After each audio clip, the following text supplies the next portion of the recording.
नमस्कार बंधुरा रान्नार साथे मौसुमी चैनेले आमी मौसुमी आरो एकबार नतून एक रेसिपि निये चले एसेछि। आजकेर रेसिपि चिकेन महारानी। चिकेन महारानी करते गेले जा जा आइटेम लागबे सेगुलो आमी एकबार देखिए दिচ্ছি। पेঁয়াজ कुचि आछे, एखाने 4टे पेঁয়াজ छोटो साइजेर 4टे पेঁয়াজ काटा आछे। मांस तो आछे, एखाने 800 मांस आछे। आदा बाटा आछे, ग्रेट करा रसुन आछे, एक चामच माप। एटा होच्छे टक दई और काजू बादाम बाटा आछे, नुन आछे, चेरा काँचा लंका और एटा होच्छे तेजपाता। और महारानीर मशला एखाने करा आछे, सेटा हलो एक चामचेर मापे सब करा आछे। गोटा धने, गोटा जिरे, 4टे शुकनो लंका, गोलमरिच, शामरिच और गोटा गरम मशला आछे, तार मध्य दालचिनी, लवंग और छोटो एलाच। এটা ড্রাই রোস্ট করা আছে। আর যেটা আছে কাসুরি মেথি আছে ড্রাই রোস্ট করা, আর ওই মশলা আছে লাস্টে, এটা আমি নামাবার সময় দেব। আর এটা আছে ফ্রেশ ক্রিম। তো রান্নাটা শুরু করছি আমি।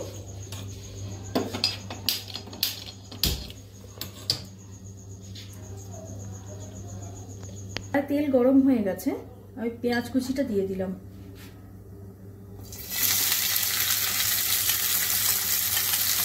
পেঁয়াজটা একটু ভাজা হবে।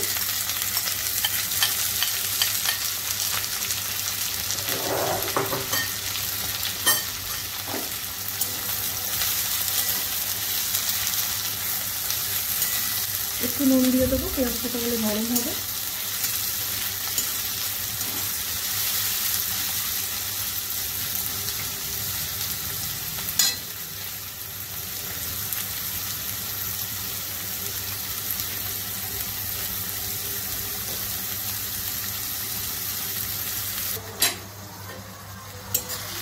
পেঁয়াজটা একটু নরম হয়েছে, এবার আমি আদা রসুন দিয়ে দেবো।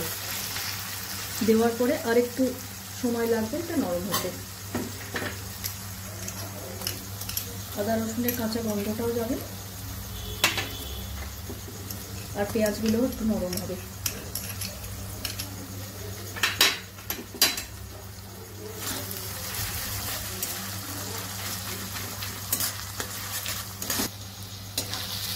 একটা ভুল হয়ে গেছিল বলতে তোমাদের বন্ধুরা, সেটা আমি বলে দিচ্ছি। তেজপাতাটা ফোড়ন হিসেবে প্রথমে দেওয়ার কথা ছিল, সেটা দেওয়া হয়নি, আমি দিয়ে দিয়েছি। আর পেঁয়াজ নরম হয়ে গেছে, এবারে আমি মাংসটা দেবো।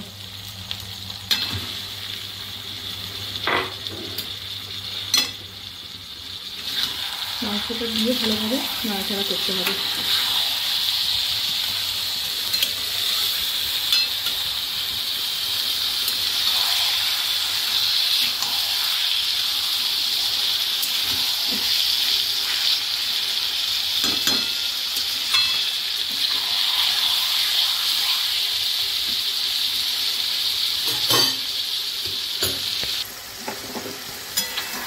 পেঁয়াজের সঙ্গে মাংসটা ভালোভাবে নাড়াচাড়া করে নিয়েছি।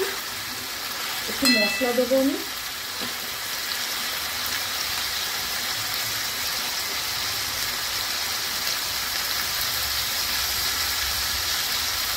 আর তার সঙ্গে নুনটা দেবো। নুন প্রথমে একটু দেওয়া আছে, আর একটু নুন দিয়ে দিলাম। সেটা ভালোভাবে মিশিয়ে নিই।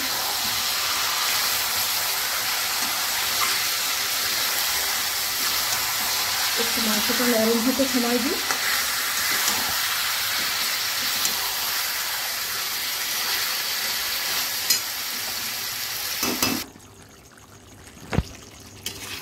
মাংস থেকে একটু জল বেরিয়ে গেছে, মাংসটা আস্তে আস্তে নরমও হচ্ছে।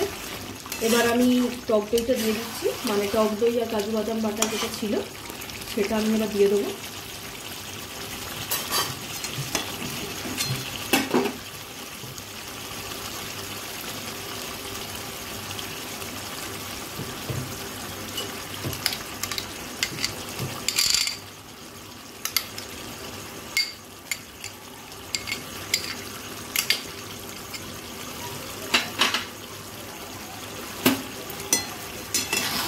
আর একবার মিশিয়ে দিচ্ছি টক দইটা দেওয়ার পরে।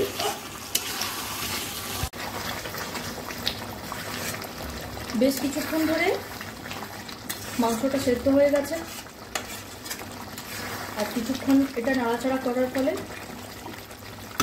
আলাদা রকম একটা কালারও এসে গেছে। তো কাঁচা লঙ্কা চেরা যেটা ছিল সেই দুটো দিয়ে দিলাম।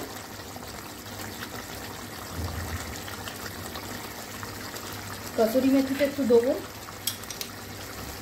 কারণ আমার নামাবার সময় হয়ে এসেছে, মাংস ভালোভাবে নরম হয়ে গেছে।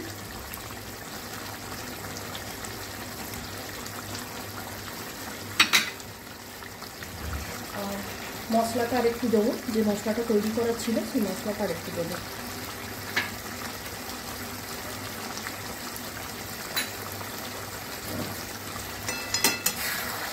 ভালোভাবে নাড়িয়ে দিচ্ছি, মানে অনবরত নাড়াচাড়া করতে হবে, কারণ যেহেতু কাজু বাদামটা দিয়েছি কড়াই দিয়ে রেখে দেওয়া যাবে না, ধরে যাবে তাহলে।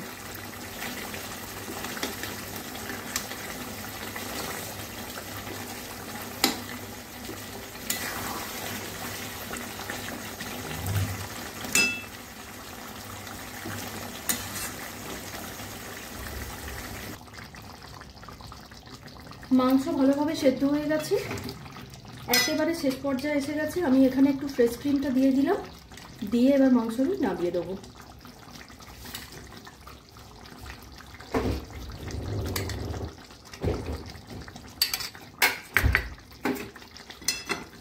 ভালোভাবে মিক্স করে দিলাম এটা।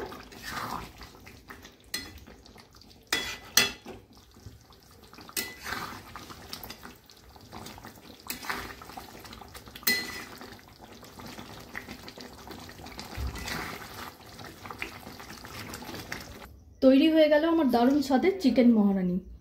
যদি ভালো লেগে থাকে আমার রেসিপিটা, তাহলে চ্যানেলটা সাবস্ক্রাইব করো আর লাইক দিতে ভুলো না। আজকের মতো চলি।